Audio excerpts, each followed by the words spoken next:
Bonjour Gaël, bonjour David. Après la saison 2024, un petit peu décevante sur le plan des résultats, vous partez sur une nouvelle aventure en 2025. Est-ce que vous avez pris le temps quand même entre le stage en Espagne, cette préparation d'une part à l'INSEP et maintenant à Marc aussi, vous avez pris le temps de revenir un peu sur ce qui s'était passé la saison passée? Oui, mais bien sûr, je crois que quand on est rentré de ce W15, forcément très déçu des résultats. Je crois que ça soit sur le plan comptable ou sur les contenus, c'était pas à la hauteur de ce qu'on espérait. Donc je crois qu'il a fallu un bon temps de débrief, qu'on puisse analyser, nous, staff. On a analysé aussi avec la direction ici, avec notre staff, avec nos joueuses, que les joueuses aussi puissent regarder les images, voir, qu'on comprenne tous ensemble ce qui s'était réellement passé là-bas au Canada. Et je crois que ça nous a permis d'avancer, de mettre des mots, et puis de redémarrer cette année 2025 dans un état d'esprit conquérant, avec voilà on va dire un parcours qui a été, on va dire, semé d'embûches, mais qui aujourd'hui se veut, on a envie de repartir de l'avant, quoi, avec ce stage d'Elche qui a été plutôt positif pour nous, et là ce tournoi qui va démarrer. Bonjour Gaël, bonjour David, Isabelle Racine-Bouet d'Infosport 75. Les joueurs du 15 de France et ceux des U20 viennent de remporter le tournoi Destination. Qu'est-ce que ça vous inspire avant d'aborder ce premier match face à l'Irlande ce samedi? C'est beaucoup d'énergie positive qui nous est renvoyée. Je crois que leur parcours n'a pas été évident et a été aussi semé d'embûches, mais malgré tout, à l'arrivée, les deux ont remporté leurs tournois respectifs. Forcément, ça reste inspirant. Maintenant, nous, on a notre parcours, on a notre histoire aussi, on a notre échéance, contrairement à eux, qui va arriver au mois de septembre. Donc voilà, aujourd'hui, nous, on travaille étape par étape. Ce tournoi est une étape dans notre chemin, dans notre parcours. Ce qui va être capital pour nous, c'est de mettre le contenu nécessaire pour justement pouvoir continuer à grandir et pouvoir se projeter sur la fin de l'aventure qui se déroulera en Angleterre lors de la Coupe du Monde. Justement, avec cette Coupe du Monde cet été dont vous parlez, dans quelle mesure on prépare un tournoi juste avant? Est-ce qu'on le voit comme une façon de se préparer en termes de jeu pour la Coupe du Monde, ou est-ce qu'on le voit vraiment comme un objectif comptable de victoire pure? Non, nous, je crois qu'on le dit depuis le début, on est arrivé avec David avec un projet sur 3 ans, après la Coupe du Monde en 2022, et on a pris en compte toutes les étapes qu'on allait avoir à franchir. Celle-ci en est une nouvelle.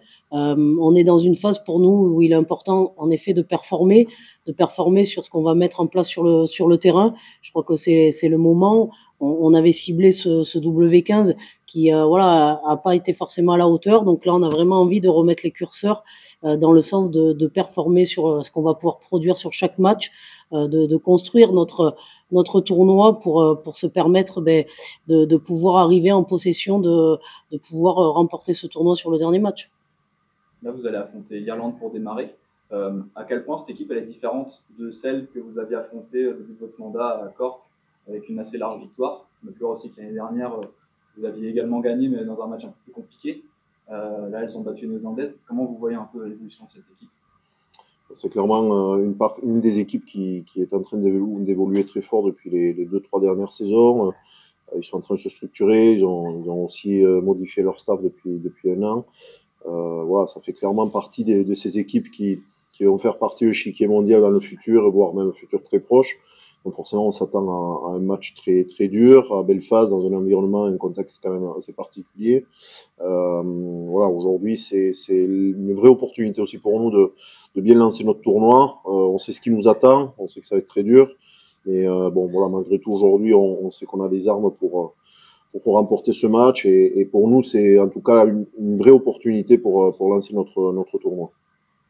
Au niveau du rugby féminin, comment vous voyez l'évolution en France? Est-ce que vous avez vu une nette évolution au niveau, que ce soit au niveau médiatique ou au niveau des licenciés?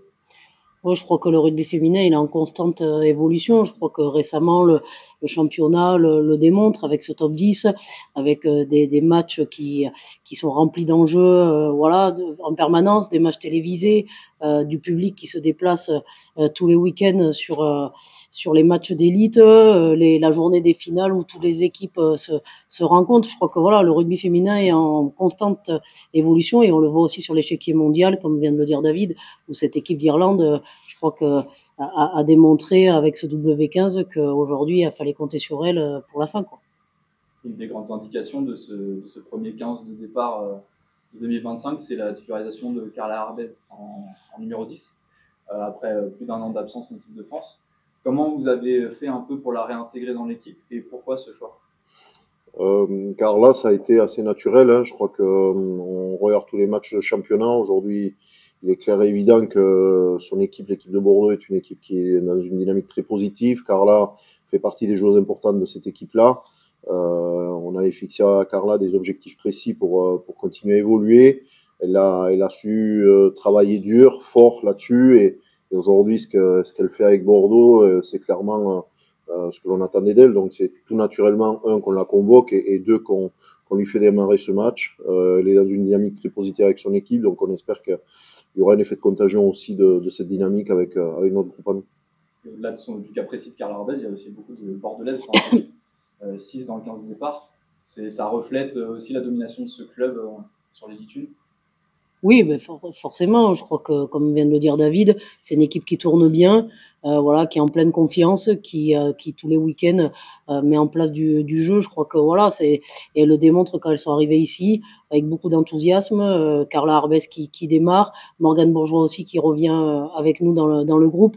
Voilà, ce sont des filles qui ont mûri, qui ont grandi, qui aujourd'hui, de par ce qu'elles font avec leur club, ben, sont prêtes à venir nous rejoindre pour démarrer un match comme celui de samedi. Dans quel état d'esprit vous allez aborder ce premier match face à l'Irlande au niveau mental? Est-ce que vous avez des préparateurs mentaux qui préparent les filles? Ça va être un match très dur. Je crois que depuis le W15 et leur victoire face à la Nouvelle-Zélande, cette équipe d'Irlande a envoyé des signaux très forts par rapport à ce qu'elles sont capables de produire.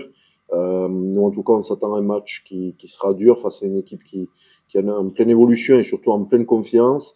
Et il est évident que l'aspect mental fait partie des facteurs de performance et que ça fait partie des facteurs que l'on travaille au quotidien. Nous, on est accompagné également là-dessus. Mais bon, c'est au-delà de ce match-là, c'est surtout l'évolution de l'équipe sur ce plan-là qui est important à souligner. En tout cas, ce match-là, c'est, comme je disais tout à l'heure, c'est vraiment une opportunité de bien lancer notre tournoi, à nous de mettre les ingrédients nécessaires qui nous fassent rentrer en plein dedans sur ce tournoi. Vous avez un calendrier avec 3 déplacements.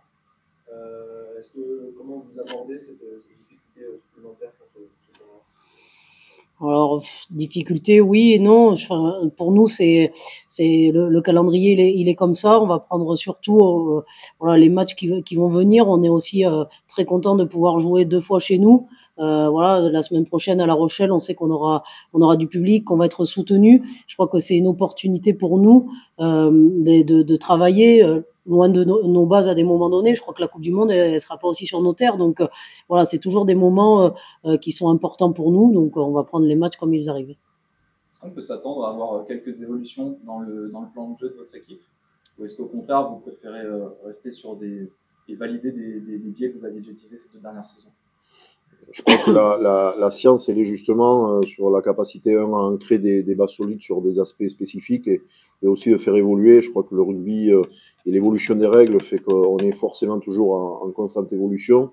Donc voilà, nous on prend en compte ce genre de dimension et de toute façon, il y a aussi une évolution nécessaire à notre jeu, que ce soit en attaque ou que ce soit en défense. Donc, voilà, par petites brides, on essaie de faire évoluer les choses par rapport à ce que les équipes peuvent nous proposer, par rapport au débrief qu'on a pu faire aussi suite au tournoi au Canada. Donc voilà, tous ces petits aspects font que le jeu évolue, comme il évolue, je dirais, dans tous les clubs, dans toutes les nations, dans toutes les équipes. Voilà, c'est un petit peu la particularité du rugby par rapport peut-être à d'autres sports, c'est qu'il y a vraiment une constante évolution sur le jeu. Vous repartez les 2 capitaines, les 2 co-capitaines? Oui, Nous, on les a nommés au W15. Voilà, notre idée, c'est d'avoir 2 capitaines. Pour nous, c'est du 50-50. Voilà, c'est 2 filles, une devant, une derrière, qui nous paraît important. C'est des filles à qui on fait confiance. On a lancé aussi une dynamique autour d'elles avec des leaders de jeu. Je crois qu'aujourd'hui, ce qui est important, c'est pour nous, c'est de co-construire avec les filles ce qui se passe sur le terrain. Donc, voilà, il y a des filles qui sont responsables plutôt de la partie offensive, d'autres plutôt de la partie défensive.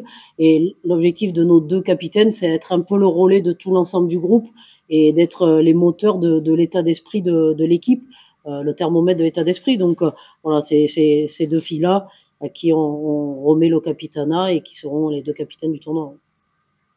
Vous parlez d'un contexte difficile en Irlande, vous avez vous entraînez avec des ballons mouillés et des siffleuses, ça joue sur ces détails-là, des matchs comme ça?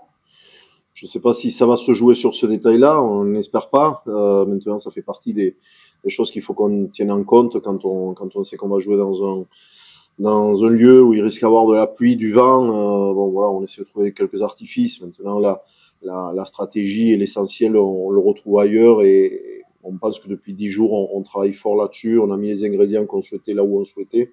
Maintenant, voilà, le vrai juge de paix sera le terrain. À nous de faire en sorte que ce soit le plus performant possible et que le résultat aille dans le sens que l'on souhaite.